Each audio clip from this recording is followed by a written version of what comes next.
ఏంటి నిషా మెగా మార్ట్‌లో పనిచేస్తాను. ఒక కస్టమరు నా పక్క కౌంటర్‌లో ఆయన పేరు వేణు అంట లాయరు. ఆయన నా పక్క కౌంటర్‌లో ఉన్నాడు. బిల్ ఆయన చిన్న పిల్లోడేంటో వైర్ల కాడ వాటర్ బాటిల్స్‌తో కొడుతున్నాడు. వైర్లెక్కడ షాక్ తగిలిద్దని ఓయ్ అని అరిచాను. ఆ వాటర్ బాటిల్స్ పిల్లాడి దగ్గర నుంచి లాక్కొని కార్టూన్‌లో పడేసి, ఏంటి నువ్వు కావాలంటే బిల్ ఏపిచ్చుకుంటా. ఏంటి నువ్వు మాట్లాడేది? పిచ్చి పిచ్చిగా మాట్లాడొద్దే అని చెప్పి వేలు చూపించి చెయ్యెత్తాడు నా మీద. చెయ్యెత్తి కౌంటర్ నా మీద నెట్టేసి నాకు గట్టిగా తగిలింది.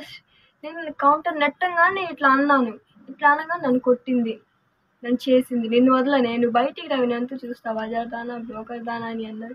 వల్గర్‌గా మాట్లాడాడు.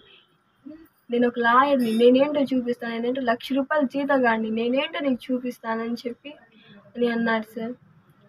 పోలీసులు ఆయన ఇది చేసి ఆయనే పోలీసులకు ఫోన్ చేసి విశాల్ మార్ట్ నుంచి నన్ను జీప్ ఎక్కించుకొని తీసుకెళ్లారు పోలీస్ స్టేషన్‌కి. తీసుకెళ్ళి వదిలేదే లేదు. అస్సలు ఈరోజు నీ అంతు చూడాల్సిందే అని అన్నారు. నేనేంటో చూపిస్తాను. నేను ఒక లాయర్‌ని. నేనేంటో చూపిస్తాను అని. ఇప్పుడు మాకు ఏమి లేదనే కదా సార్. వాడికి ఆ పలుకు పొడి మొత్తం ఉందనే కదా సార్ వాడు ఇది చేస్తున్నాడు. ఏం లేదని ఇంత చీప్‌గా అంతా చూడాలా? పోలీస్ స్టేషన్‌లోనే నన్ను బజార్ దానా అన్నారు సార్. నేను కూర్చొని ఉంటే. అస్సలు 70% నీ బ్రోకర్ దాన్ని వదలనని చెప్పాడు సార్ నన్ను.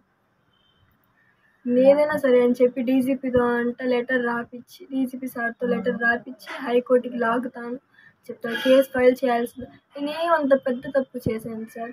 పిల్లాడిని వైర్ తగలకుండా అరిచినందుకే ఇంత పెద్ద ఇష్యూ చేశాడు సార్. అసలు వదిలేదే లేదంటున్నారు సార్.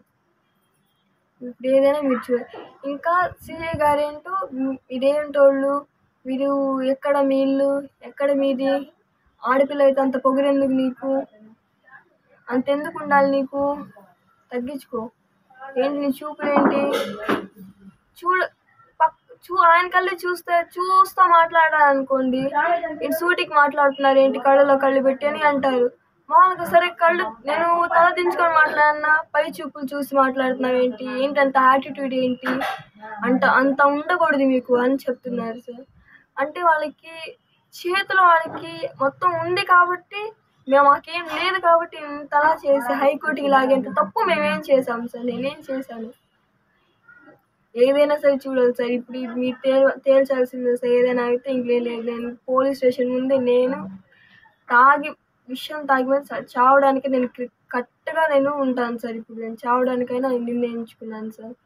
మీరు మాత్రం చూసుకోవాలి సార్. నేనేం తప్పు చేశానని ఆయన ఇంత ఇదిగా పట్టుకొని హైకోర్టుకు లాగుతాను నేనేంటో నీకు చూపిస్తాను అని చెప్పి ఆయన చేతిలో పవర్ ఉంది. అందుకనే కదా సార్ అసలు నైట్ 10:15కి నన్ను అక్కడే ఉంచారు. అక్కడ ఉంచి మొత్తం చేసి కేసు ఫెయిల్ అయింది. రేపు రా నువ్వు ఇది మళ్ళీ నీతో మాట్లాడాలి ఈ నైట్ ఉంచాలి అది ఇది అని చెప్పి గోల చేస్తున్నారు సార్. పెళ్లి కాకుండానే చూస్తాం మిమ్మల్ని.